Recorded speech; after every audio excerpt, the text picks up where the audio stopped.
In today's video, I'm going to teach you how to style image captions. Squarespace 7.0.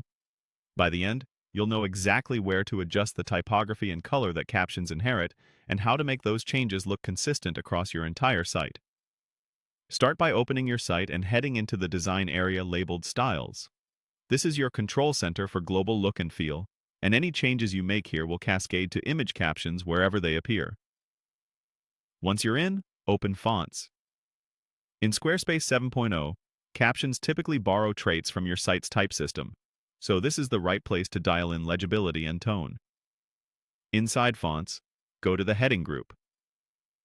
Depending on your template, captions can map to a specific heading level or a related text style.